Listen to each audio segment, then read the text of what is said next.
The snow swallowed her scream. It was the kind of cold that didn't just bite, it consumed. She blinked against a flurry of white, lashes coated in frost, and saw only the endless gray sky and trees bowed beneath the weight of a storm. Lillian Smith lay twisted at the edge of a broken trail, the silk of her wedding gown soaked through, clinging to her like a second skin. Red bloomed in the snow beneath her, vivid and horrifying, the color of endings.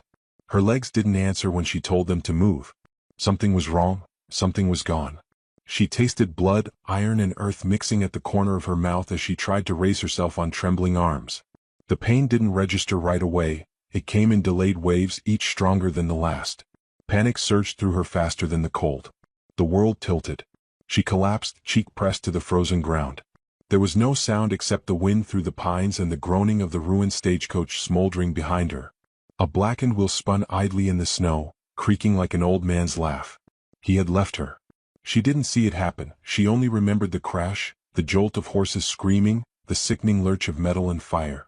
Then he was there, pulling her from the wreckage. His hands had trembled, not with fear but calculation. His eyes, which once held promises and poetry, now held only cold purpose. "We don't have time," he had muttered. "I'll come back." But he hadn't. The pain finally found her. It slammed into her chest like a bear's paw. She looked down, past the stained folds of lace, and saw what remained of her, what the wreck had taken, what he hadn't thought worth saving. Both legs, crushed and bent at unnatural angles. One boot was still on, hanging loosely from what looked like a bone jutting through flesh. She stared, numb as if the sight belonged to someone else. Lillian Smith never screamed. She'd been taught better than that. But something inside her snapped, louder than bone, quieter than a whisper. She was 23. A preacher's daughter. A bride. A dreamer. She had loved poetry, peonies, and the sound of violins in the rain. She had believed in love like it was scripture. And now she was meat in the snow. Time passed, or maybe it didn't. The storm kept its own rhythm. She tried to pull herself forward, to escape the circle of blood spreading beneath her. Fingernails cracked. The snow burned. Her breath came in short, sharp sobs, and the white veil tangled in her fingers like a shroud. She whispered his name once, Thomas, and then cursed it. Spat it out like poison. What a fool she had been. He had promised her Denver. A house with green shutters. A ring. He'd smiled at her as though she was the only star in his sky, and she, idiot that she was, had believed him. Left behind her father's chapel, ignored the warnings of friends and sisters, abandoned everything for the man who said he'd catch her when she fell. And when she finally did fall, he'd dropped her. The wind picked up, carrying with it the faint scent of smoke and pine and something older, death perhaps. Or maybe just the end of believing. She thought of her mother's hands, of the way they'd cup her cheeks during thunderstorms. "You're made of fire," her mother had whispered once. "Not sugar. You'll burn before you melt." She didn't feel like fire now. Lillian Smith curled into herself, barely moving, the white dress hiding her against the snow like a cruel joke. Her breath slowed. Her eyelids sagged. Maybe this was it. Maybe death came softly, like a lullaby. And then came the sound. Boots. She blinked, unsure if it was real. Crunch. Crunch. Deliberate. Heavy. Like someone who wasn't afraid of being heard. A shape emerged through the snowfall. Tall. Broad. An axe on one shoulder. A wolf pelt slung over the other. The man moved like the storm didn't bother him, like it had grown around him. His beard was thick and wild. Snow clung to his coat like it had always lived there. He stopped a few feet away. She tried to speak. Nothing came out but a rasp. He knelt, peered down at her. Blue eyes. Not kind. Not cruel either. Just seeing. His voice came like gravel. "You alive?" She tried to nod. Managed a breath. Not for long. He grunted. Set down his axe. Without asking, without hesitating, he reached for her. She flinched. "You gonna bleed out if I let you be?" he said as if discussing the weather. She found her voice raw and dry. "You always pick up half-dead brides in the snow?" His lips twitched. A humorless smile. "Only on Tuesdays." She didn't know why that made her laugh. But it did. A weak, ugly sound. It hurt. He wrapped her in his coat, hands rough but precise. Lifted her like she weighed nothing. She thought about screaming again. She didn't. He turned back the way he came, leaving two sets of prints in the snow. His deep and confident, hers dragging behind like the tail of a ghost. Lillian Smith stared up at his profile as the wind howled around them. Her vision blurred. The world narrowed to the rhythm of his boots and the beat of her heart, slowing now despite the pain, despite the fear. She wondered if he was real. She hoped he wasn't. If this was death, at least it had good arms. The forest closed behind them, swallowing the wreckage, the blood, the shattered promise. And Lillian Smith whispered, before darkness took her again, "Don't let me die like this." He didn't answer, but he kept walking. The last thing she heard before the black took her completely was the creak of pine trees and the soft hush of snow falling on pine needles. She didn't know his name, didn't know where they were going. But for the first time since the crash, she believed she might live. And that, she thought, was the cruelest miracle of all. She awoke to the sound of wood splitting. A sharp crack echoed through the silence, followed by the dull thud of something heavy striking frozen ground. Then again, and again, rhythmic, certain, like a heartbeat outside her own. The ceiling above her was wood, low-beamed and dark with age. Smoke curled lazily from a stone hearth in the corner, casting orange shadows across rough-hewn walls. Somewhere nearby, something hissed in a pot, stew maybe, though the smell was more charred than comforting. Lillian Smith shifted, and pain shot through her midsection, radiating out like fire. She gasped. The movement dragged the blanket lower, exposing her bandaged hips and the stumps where her legs had once been. They were wrapped tightly in white linen, stained pink at the seams. Panic clutched her chest before she could think. She scrambled backward, hands slipping against the wool beneath her, until her spine hit the back of a narrow cot. Her breathing came fast, shallow. The pain in her legs threatened to drown everything else, but fear cut sharper. She was alone.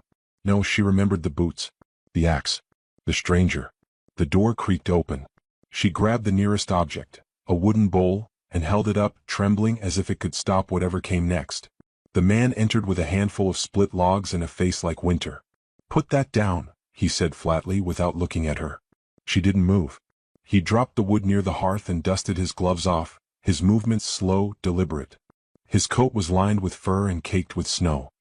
His beard looked like it had been grown more out of necessity than choice, and his eyes, when they finally met hers, were the same unsettling blue as the frost on window panes. She lowered the bowl, but not her guard. "You the one who carried me here?" "You're welcome," he said. She hated how quickly shame replaced fear. "I didn't ask to be saved." He shrugged. "Didn't ask to find you either." The silence stretched between them like a drawn wire. Outside, wind rattled the wooden shutters. Lillian Smith broke the tension first. "How long have I been here?" 3 nights. 3 nights. Long enough for infection. Long enough to die. But she hadn't. "You stitched me up?" "I did what I could." He paused, gave her a brief, unsentimental glance. "You were rotting. Had to cut what was left. Burn the rest. Save the girl." She flinched at his bluntness. But she couldn't argue. He had done what had to be done. Still, her voice hardened. "You a doctor?" He huffed something like a laugh. "No." She looked away, the fire flickering against her skin. "Then why help me?" He tossed another log into the flames. "Wasn't gonna let you die in my woods." "They your woods now?" He turned, faced her fully. "Everything within a 2-day walk is mine. Doesn't mean I like visitors." There was something in the way he said it, not pride but a warning. "He didn't live out here for the scenery." She swallowed. "What's your name?" He hesitated. Then, "Jonas." She nodded slowly, still trying to make sense of him. "Lillian Smith." "I figured." "How?" He nodded toward a small chest at the foot of the bed. Her wedding dress lay folded atop it, dried stiff with blood and smoke. Her veil had been washed and hung like a pale ghost near the fire. "You mumbled it," he said. "Cried a bit too." She turned away, cheeks flushed. "I don't remember." "Good." The room fell quiet again. The fire popped once. Jonas sat heavily in a chair across from her, pulled a knife from his belt, and began carving something from a block of pine. She watched him for a while, uncertain whether to feel grateful or threatened. He didn't seem eager to explain himself, and Lillian Smith had never liked puzzles she couldn't solve. Eventually she asked, "What do you do out here?" He didn't look up. "Chop, trap, met, sleep." "That all?" "That's enough." There was no bitterness in it, just a statement of fact. She pulled the blanket tighter around her. Her body ached in ways she didn't have words for. And yet, beneath it all, she felt awake. More alive than she had any right to be. "You live alone?" she asked. He paused the knife's movement. "You see anyone else around?" "Could be a wife somewhere. Or a dog." "No room for either." She gave a dry, humorless smile. Charming. He ignored her. The pot on the fire began to boil over. He rose to tend to it, stirring something thick and lumpy. The smell grew stronger, roots and meat and too much salt. She wrinkled her nose. What is that? Food. Smells like punishment. He ladled some into a tin cup and brought it to her. She eyed it like it might bite. I'll survive, she muttered, accepting it with both hands. Not if you don't eat. She sipped, choked, coughed. He didn't apologize. Just returned to his chair. Lillian Smith managed a few more bites before setting it aside. She leaned back against the wall, the warmth of the fire beginning to soften her edges. I was supposed to be married, she said quietly. He didn't respond. Ran off with a man who said all the right things. Promised me the moon, gave me snow instead. Jonas's knife paused mid-carve. He left me there, she continued. In the snow. Took the gold, took the horses. Cut me loose when the coach flipped. I think he thought I'd die quicker. Still Jonas said nothing. But something in his jaw tightened. She stared at the flames. I keep wondering what it says about me. That I believed him. That I needed to. You were raised soft, he said after a long moment. A soft thing in a hard world gets cut easy. She looked at him. And you? Were you born hard? No. Just learn not to bleed. That answer hung in the air like smoke. She didn't ask more. She wasn't sure she wanted to know. The next day passed slowly. Jonas worked outside, chopping wood, repairing the chicken coop. Lillian Smith stayed inside, practicing moving from the bed to the chair beside the fire. Every shift brought a new kind of pain. Her arms trembled beneath her, her balance wavered. But she made it. Small triumphs. Private ones. That night, he came in to find her sitting up, carving a piece of bark with the small knife he'd left on the table. He raised an eyebrow. You planning to whittle me in my sleep?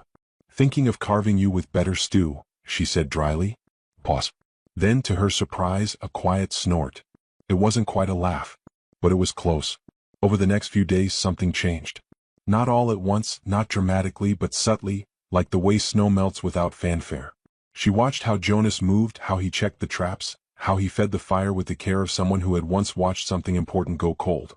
He never asked about her past and she didn't press him for his. But in the quiet between chores and meals, they began to speak in pieces. He showed her how to carve handles for tools. She corrected his spelling on the old labels he'd nailed to jars. He cursed, she mocked him, and for a few seconds at a time, the cabin felt less like a refuge and more like a beginning. She asked him once, during a storm, why he stayed out here alone. He stared out the window. Because the world took too much. That why you took me in?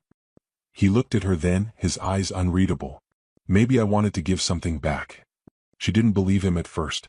But she wanted to. The snow kept falling. And for the first time in a long while, Lillian Smith didn't feel buried beneath it. She looked at the axe leaning by the door, the same one that had carried her out of hell. The stranger who wielded it had no promises in his voice, no poetry in his words. But he had stayed. And somehow, in the silence between them, she found the strength to stay too. Outside, the wind howled like it had lost something. Inside, the fire held steady. And Lillian Smith, broken but breathing, leaned forward and whispered into the dark. I'm not done yet. Winter didn't end. It shifted. The days grew a little longer, the snow crusted harder, the winds less brutal, but the cold held.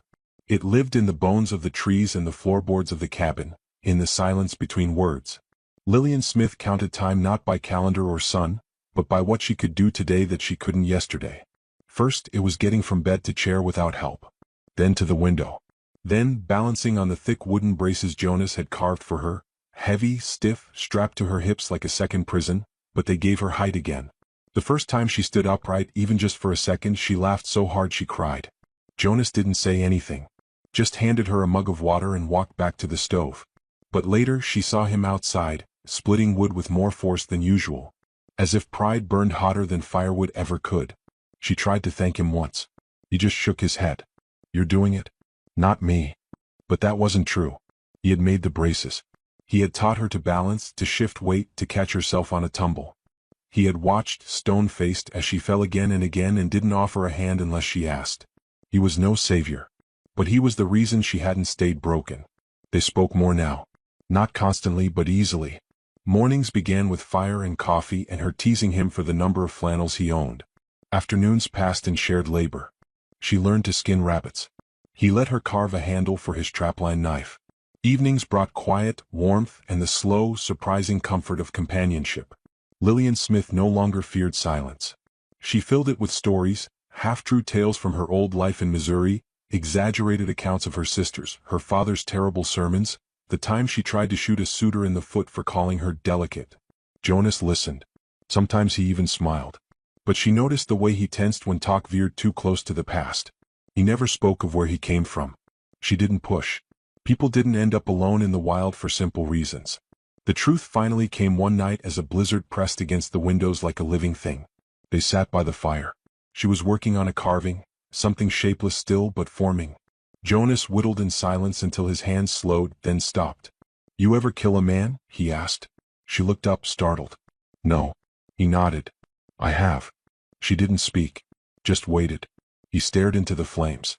3 winters ago. Before I came here I was a gun hand. Not a good one. Not a bad one. Just one who got paid. Wasn't always killing. Sometimes just standing behind a man scarier than me. He took a long breath. "One day I got tired of pretending I wasn't one of the monsters." Lillian Smith swallowed. "So you ran?" "I walked," he said. "All the way out here. Left the gun in a river. Figured I'd build things instead of breaking them." She considered this. "You think it's worked?" He turned to her, and for the first time, there was something like hope in his face. "You're still here, ain't you?" She smiled faintly. "Barely. But you're here." They didn't speak again that night, but something changed after that. The quiet became easier, like the two of them were no longer just surviving side by side, but doing it together. It wasn't love. Not yet. It was something quieter. Older. Trust forged by fire and silence and shared scars. Still, winter didn't let up. One morning Jonas returned from town, his coat crusted with frost and his expression darker than storm clouds. "Someone asking about a girl," he said, setting down a sack of salt and flour. Lillian Smith stiffened. "What girl?" "Bride in white. Missing since before the last moon." Her stomach turned. "What did you tell them?" "Nothing. Just paid for nails and left." She wheeled herself to the window. Snow fell in lazy spirals now, masking footprints before they settled. She had begun to feel safe here. Begun to believe the world had forgotten her. It hadn't. "He'll come looking," she said. "Thomas.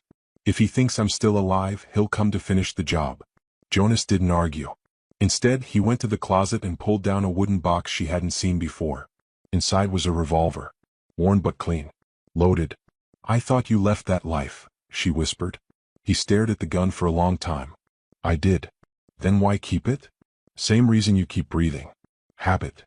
She watched as he tucked it into the drawer beside his bed. Just in case. From then on, tension lived in the corners of the cabin. Jonas checked the traps with a rifle over his shoulder. Lillian Smith kept a hatchet within reach at all times. They watched the woods like they could see the future creeping through the trees. But the days still passed. She kept carving. First animals, then faces, then something that looked suspiciously like Jonas, though she never admitted it aloud. He fixed the roof, reinforced the door. And one night, while snow whispered secrets outside, she asked him the question that had been growing for weeks. "If I asked you to come with me, would you?" He looked up. "Where?" "Anywhere but here." He considered it. "This place is safe." "It won't be," she said. "Not for long." His jaw tensed. "I stay out here because I'm no good in crowds. People remember men like me." "Then don't go where people know your name," she said. "Start over again. This time with someone who doesn't care what you did." His eyes met hers. "Do you mean that?" "I do." A long silence. Then a slow nod. "Spring," he said. "When the thaw comes we'll go." That night, she dreamt of warmth, not the fire, but sun on skin, grass beneath hands, a world not coated in white and fear. She dreamt of rivers that didn't drown guns, but led to places new and wide. She dreamt of a second life. It wasn't meant to last. The next morning she wheeled to the porch for air and saw them. Tracks. Too many for a lone traveler. Boot prints. Leading down the ridge toward the edge of the woods. She didn't scream. She went inside, shut the door quietly and locked it. Jonas was already checking the rifle. "How close?" he asked. "An hour, maybe 2. He nodded. "Pack what you can. I'll meet you out back." "You're not coming?" "I need to draw them off." She grabbed his arm. "Don't. Please." His voice was low. "They want you, Lillian Smith. They think you're dead. We can use that." Her grip tightened. You won't kill again. I won't, he said.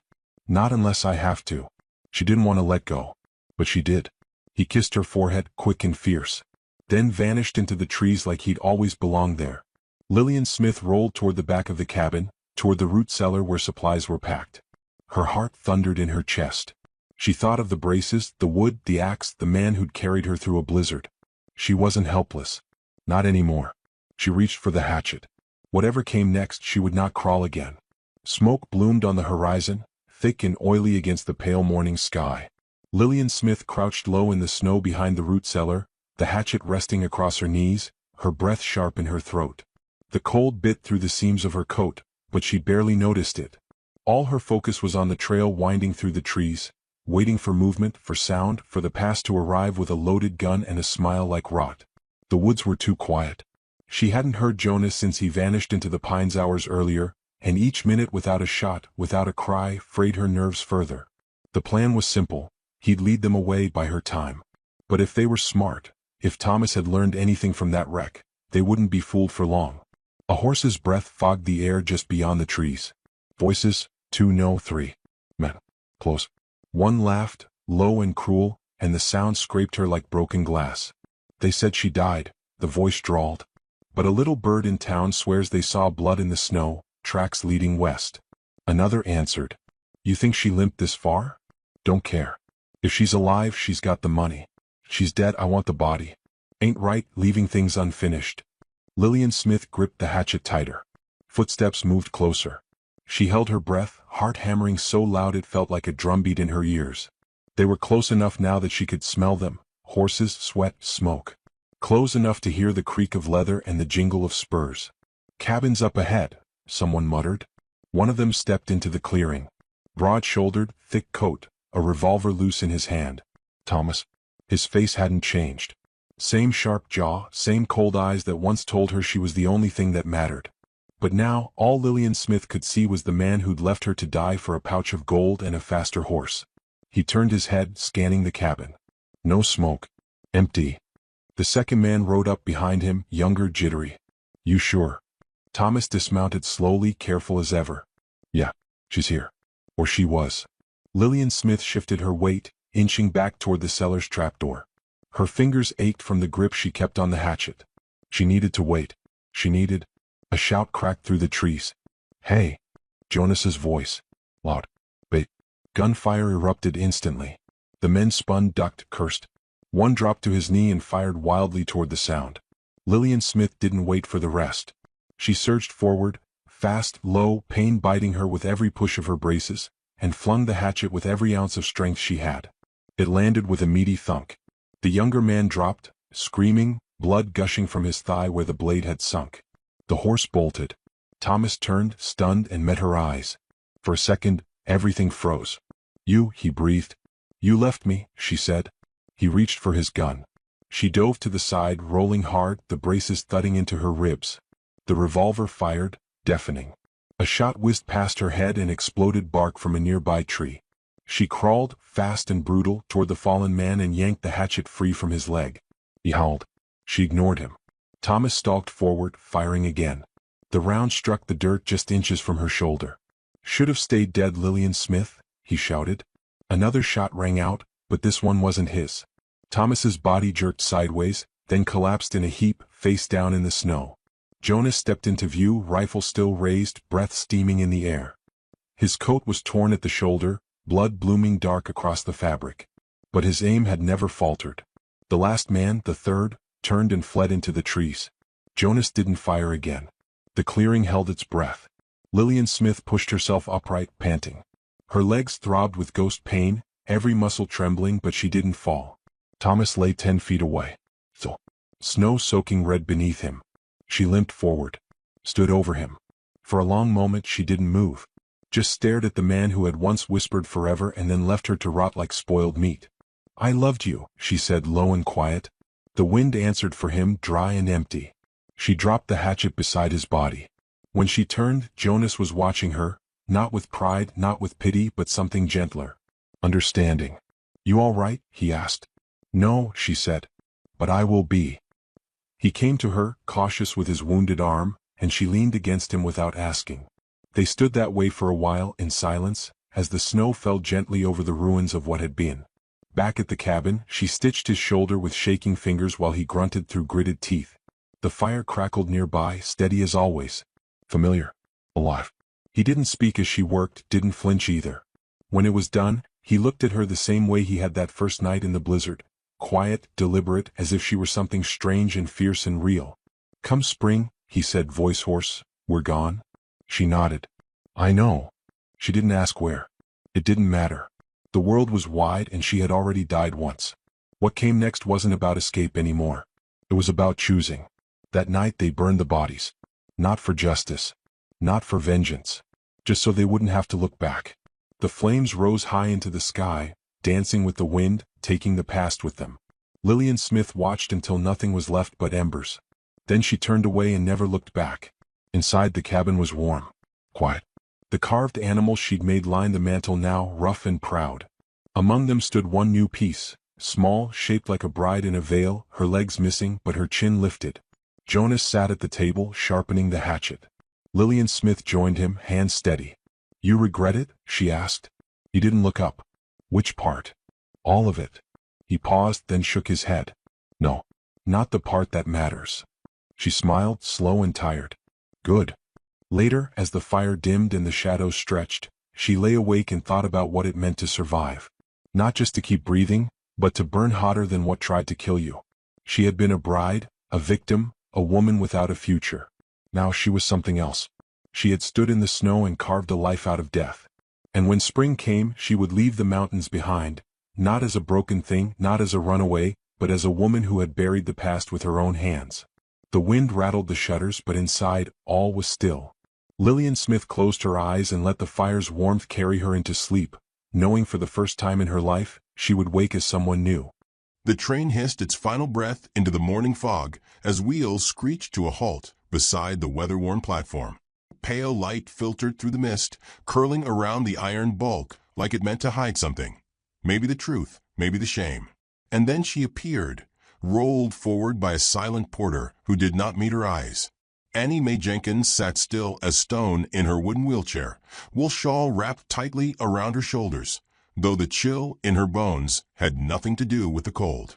The porter set her modest carpet bag down and tipped his cap without a word. She nodded faintly, eyes drifting to the edge of the platform where the yellow line warned not to cross.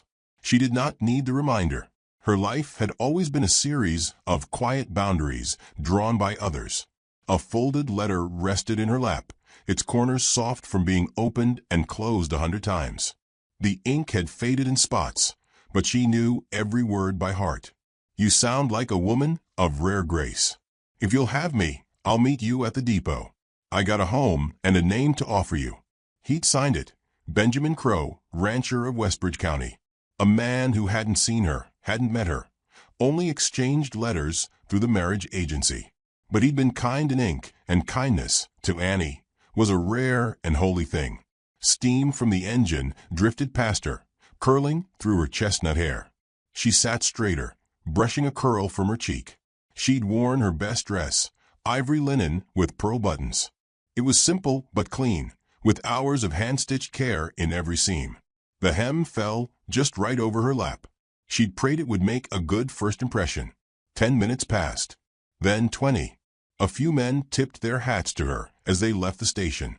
One woman gave her a tight-lipped smile, the kind that said, "Bless your heart," and nothing more. Still, she waited. She'd waited most of her life to be chosen. At 31 minutes past the hour, the town marshal approached, removing his hat with a sigh. "Miss Jenkins." She nodded slowly, her throat too tight to speak. "I have a wire for you." She reached for it with hands that trembled just enough to be noticeable. The marshal hesitated, then handed her the telegram and stepped back. "Circumstances changed. I married another. Deeply sorry. B. Crow." That was all. No explanation. No apology that rang true. Just words on a yellow sheet, delivered without emotion, as if she were not a person, but an item misdelivered. Annie stared at the telegram until her vision blurred.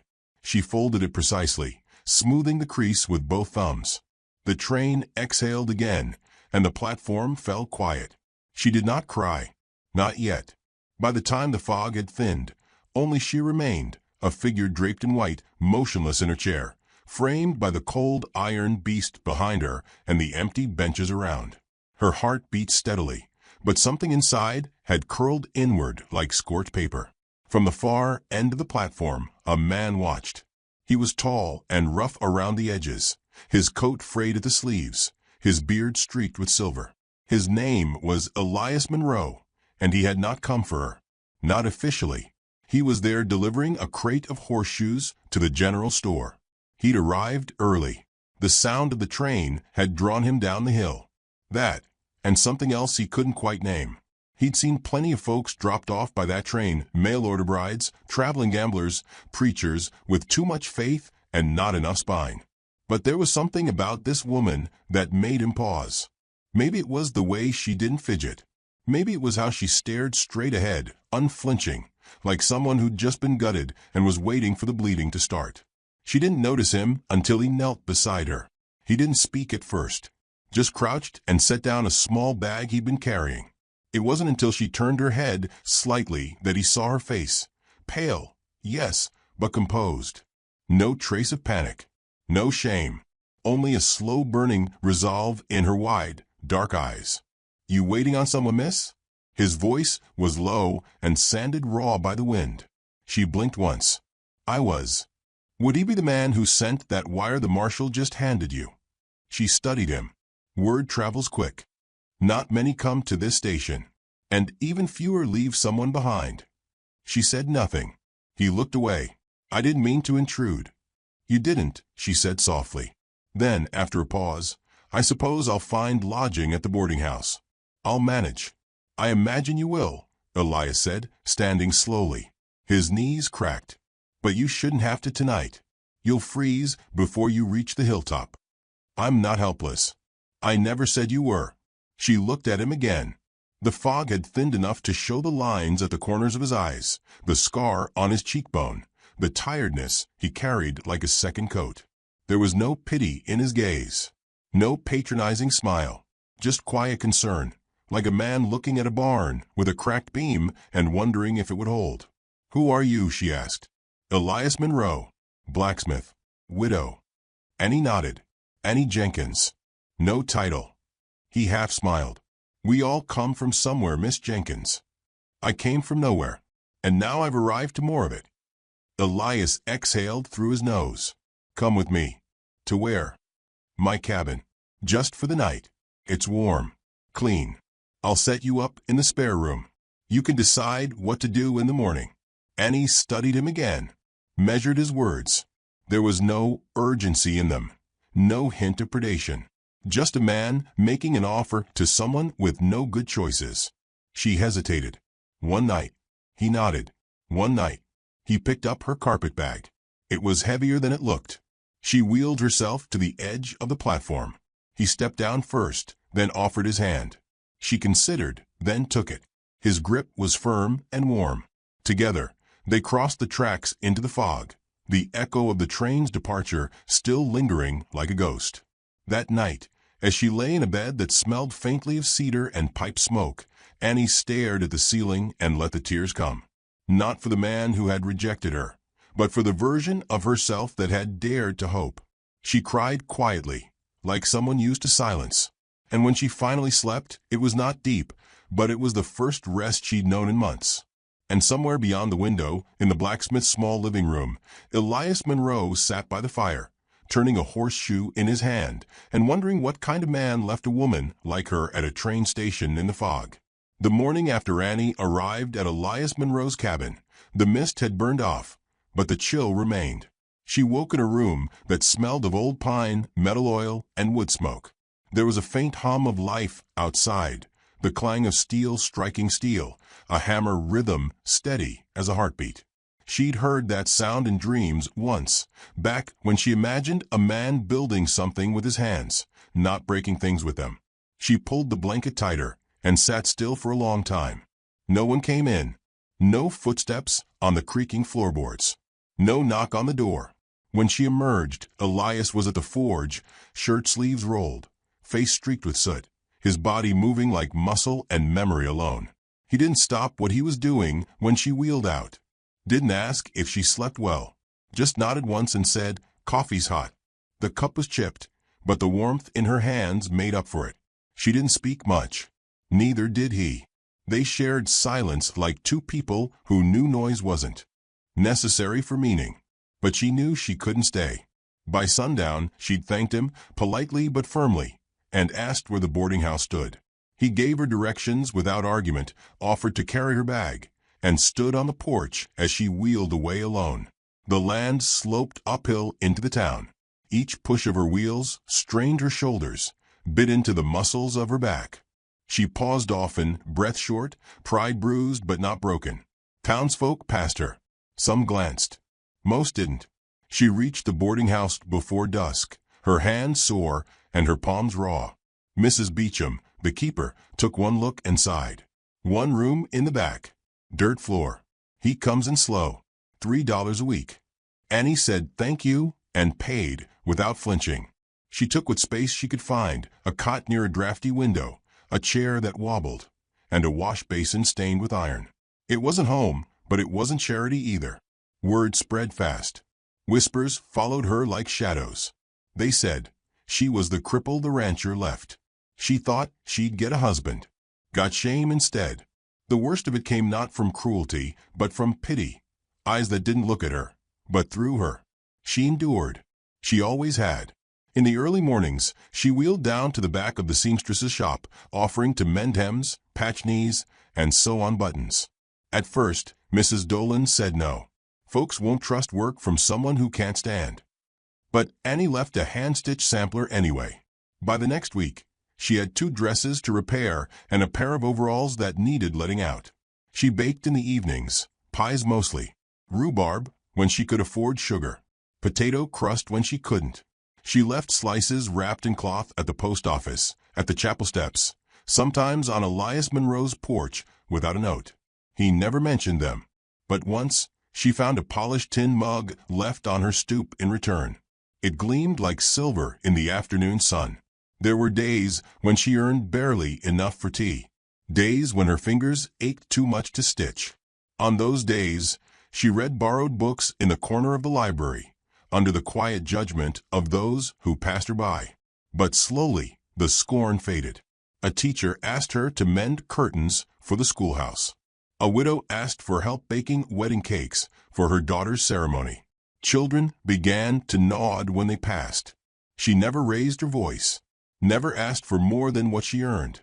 But the town began to see her, not fully, not kindly yet, but more than before. One afternoon, as she sold hand pies from a crate near the general store, a voice behind her said, "You forgot to mark this one." She turned and found Elias holding a pie in one hand, his other offering a nickel. She smiled faintly. "That one's plum. It's always plum." "Figured," he said. "But still, a man ought to pay." She nodded and pocketed the coin. He lingered. "I heard about the boy you stopped from stealing apples." She glanced away. He was hungry. Could have run. "You didn't chase him." "I offered him bread." He studied her. "You always been like this?" "I don't know what you mean." "Doing the right thing, even when it cost you." She didn't answer. Just handed him another pie, smaller than the rest. He accepted it without protest and walked off, eating it as he went. Later that week, he brought her a bundle wrapped in cloth, a metal rod curved perfectly to match the worn handle on her chair. "Saw it was loose," he said. "Didn't want you rolling down the hill sideways." She installed it that night. The snow began early that year. A thin sheet covered the rooftops by November. Annie's room stayed cold longer, and her breath frosted near the window pane. She worked by lamplight, stitching faster, baking more, sharing slices with whoever needed them. One night, just before Christmas, she returned from delivering pies to the chapel to find her window patched. A sheet of glass, newly cut, fitted neatly where the draft had come. No note, no noise, just a small act of grace. She knew who'd done it. The next Sunday, she wheeled herself into church. Heads turned. The pews had narrow aisles, and the wood floor caught on her wheels. But Elias had come early and moved a bench, leaving space near the front. She parked beside him. He didn't look at her, just passed her the hymnal and pointed to the page. They sang in silence together, and the sound filled something in her chest that had gone hollow long ago. After the service, as others shuffled past, a girl with ribbon braids approached. "Miss Jenkins? Mama says your hands are like gold. Can you fix my doll's dress?" Annie smiled. "Bring her by tomorrow." The girl beamed and skipped away. Elias looked down at her then, eyes warm. "That's the first time I've heard you called Miss Jenkins instead of that girl in the chair." Annie's throat tightened. "It's a start." They walked, or rather, wheeled and strode, back toward town together. That night, she lit a candle before bed and whispered a name she hadn't spoken aloud in years. Annie Mae Jenkins. It wasn't just a name anymore. It was becoming a story. Her story. And somewhere in the dark, Elias Monroe finished crafting a small iron heart in his workshop, rough at the edges, but strong at the core. He didn't know why he made it, only that it felt like something worth giving when the time was right. The first snowfall settled over Westbridge with a kind of hush that made even the rowdiest children tread softly. Every branch bore white weight. Every rooftop smoked with slow-burning fires. Annie Jenkins rolled through it all in a shawl 2 shades lighter than the sky, gloves stitched from leftover wool, and a quiet warmth tucked behind her ribs that hadn't been there the winter before. She passed Elias Monroe's forge every morning, not by plan. It simply stood on the way to the chapel where she delivered her pies and patchwork. He'd usually be outside, tending iron in silence. Sometimes their eyes met. Sometimes they only nodded. But when her wheel caught a patch of ice and skidded into a stone near the blacksmith's path, Elias was there before she called for help. He knelt, examined the bent spoke, and said, "You're stubborn. That hill's too slick. I've survived worse than frost. That doesn't mean you have to do it alone." She didn't answer, but she didn't pull away either. The next day, he installed 2 curved metal brackets under her wheels, then showed her how to shift the weight for better balance. She didn't ask for them. He didn't ask for thanks.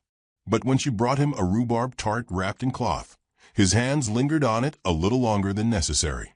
He stopped by more often after that, first with small tools, then with a cracked book of Shakespeare plays.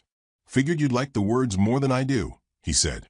She read aloud to herself in the evenings, her voice echoing off the thin boarding house walls like music lost in wood. One night, he asked to stay and listen. Just once, he said. She nodded, and his shadow stretched across her room as she spoke Juliet's lines with a trembling kind of power. He brought a chair the next week, left it beside her hearth without a word. It was pine hand-smoothed, with arms that didn't splinter. She sat in it only once, just to feel the weight of something made for her. Their moments were never grand. No one called them a courtship. There were no dances, no roses, no grandianiations. Just coffee left warm by the door, notes tucked into pie tins, and quiet meals where they shared. More glances than words. When her hands grew sore from stitching, he began leaving salve in small jars. When his shoulder ached from hammering, she brewed willow bark tea and dropped it off with a card that read, "Rest is not weakness." She asked once if he had loved his late wife. He said yes, then added, "But grief is not a chain." When he asked if she still wished she'd never come west, she looked at him for a long moment and whispered, "I used to." The town noticed. Of course they did. But by then, Annie had woven herself into the fabric of things. The children adored her. The women respected her. The men nodded without mockery. It was Mrs. Beecham, the boarding house matron, who first said it aloud one day while buttering biscuits at the window. "That blacksmith's looking at you like you're made of starlight." Annie flushed. "He's just kind. Kind doesn't build chairs, child. Kind doesn't wait 2 winters to speak what's in his chest." Still, Elias never pushed, never pressed. He waited like someone who understood that hearts bloom slower in frost. He was content to walk beside her, will beside her, breathe beside her, until the day she invited him into her workshop, a small shed behind the chapel where she'd begun sewing commissions for half the town. She showed him a quilt in progress, pale blues, dusty pinks, and cream. A river of pieces stitched together by quiet evenings and borrowed light. He touched a square embroidered with tiny initials. These? Everyone who's asked for help, she said. I thought maybe I'd give it to the town at year's end. He looked at the rows of names. Children, widows, storekeepers, a schoolteacher. His own initials were there too. You stitched me in? You've given me more than iron and pyrax. He studied her then, truly studied her. The curve of her jaw, the calluses on her fingers, the faint tremor when she reached for a spool. Not as a woman in a chair, not as a story passed from mouth to mouth in whispers, but as someone who had bled, rebuilt, and still reached for others. You see people like they're worth saving, he said, and you never asked me to be anything but myself. That night, they stood in the middle of a quiet room, facing each other like two halves of a question long, waiting for an answer. The wind howled through the cracks, but inside there was only warmth. Elias reached for her hand, didn't kiss her, didn't confess. He simply said, "You've become the heart of this place." She held his hand a little tighter. "And yet," she replied, voice steady, "no one's ever told me I'm theirs." He stepped closer. "Then let me be the first." The fire in the corner crackled. Outside, snow fell in slow spirals, soft as breath. Inside, two people stood still, their shadows touching before their lips ever would. And in the quiet, something bloomed, not fast, not loud, but sure. The sun rose slow over Westbridge, spilling golden light onto rooftops dusted with snow. Smoke lifted in soft columns from chimneys. Bells rang from the chapel tower, clear and deliberate. It was Sunday, the last before the year's end, and the town was stirring for the winter gathering, a rare event where farmers, smiths, and school children came together to eat, sing, and remember who they were. Annie Jenkins sat at her window with a brush in hand, smoothing her hair back with gentle strokes. Her blue shawl, worn soft from use, hung beside the door. The dress she wore had been stitched together over several weeks, bits of lace from the chapel's donation basket, faded fabric donated by Mrs. Dolan, and a single ribbon, deep violet, given quietly by a schoolgirl who had once called her a ghost. She ran her fingers along the hem. It was not fine, but it was hers. Outside, the street filled with wagons. Baskets of bread and jars of jam passed from hand to hand. Boys dusted snow off benches. Women arranged pine boughs near the steps of the town hall. Elias Monroe stood waiting near the bottom of the hill, adjusting the collar of a dark coat. He'd pressed it twice, shaved that morning, and smoothed down his hair with well water chilled to the bone. In his hand, he held something wrapped in burlap and tied with twine. Annie wheeled out from the boarding house and met his eyes before he took a step. He didn't greet her with words, just offered his arm. They made their way down together, slowly, steadily, not hiding, not explaining. At the gathering, the hall was bright with lanterns and pine scent. Children spun in wool coats. Laughter rolled through the room like music. Annie sat near the front, her chair positioned carefully beside a quilt-covered bench. No one asked her to move. No one looked away. Mayor Booth rose to speak, offering words about harvest, loss, and the grace of community. Then, with a warm glance, he nodded toward Annie. "She stitched half this town back together," he said. "Let's show her we see it." Annie blinked, surprised. Then the mayor stepped aside, and a dozen townsfolk carried in the quilt she'd been sewing for months, no longer in pieces, but whole. Hung for all to see, it rippled like a flag of soft victories. Every square bore a name, every thread a story. The room applauded, not out of duty, out of something deeper, reverence. Annie swallowed hard. Her hands gripped her lap. Then Elias stepped forward. He stood before the crowd, silent for a beat longer than expected. Then he turned, not to them, but to her. "When I first saw you," he said, voice low but steady, "you were alone, left with nothing but a name and a bag." A few murmurs passed through the room. No one interrupted. "I saw a woman they whispered about, a woman they doubted, but I watched her stitch dignity out of shame. I saw her give without asking, work when no one offered thanks. And day by day, she reminded this town what grace looks like. He reached into his coat and unwrapped the bundle in his hands, the iron heart he'd forged months ago. It had her initials carved in the back, barely visible unless you knew to look. He knelt before her, held it out like an offering. I don't kneel out of pity. I kneel because you deserve to be seen. Annie Mae Jenkins, will you be my wife? For a heartbeat, the room stilled. The fire crackled. Outside, a gust of wind scattered pine needles. Then she whispered, yes. And the hall exhaled in joy. He rose, took her hand. She didn't tremble this time. They kissed, not as a performance, but as a promise. The crowd stood. Some wiped tears. Others clapped. But most just watched, quiet and moved, as if witnessing something sacred. Annie stayed until the last pie was sliced. She laughed when a child asked her to dance, and she spun slowly in her chair, arms raised, hair loosened from its pin. Later, as the lanterns dimmed and guests departed, she wheeled outside. Elias followed, warm coat draped over her shoulders. They watched snow fall again, soft, steady, unafraid. And in that hush, as the town slumbered behind them, Annie turned to him. I never imagined I'd be loved like this. He smiled. I never imagined I'd get to. They stood in silence. No vows needed. No papers signed. Only the weight of a heart finally seen. And somewhere in the cold night, the world turned gently, not for everyone, but for them. Now to you, the one still reading this tale, perhaps wondering if hope is foolish, if pain is all there is. Hear this. Annie Jenkins arrived with nothing. No legs that worked. No family name that opened doors. No man to meet her off the train. She was left behind, discarded like luggage. But she stitched herself back together. She built something from breath and bread and bravery. So if the world ever calls you broken, burdensome, or too late, remember her. She did not beg for dignity. She made it, and she shared it.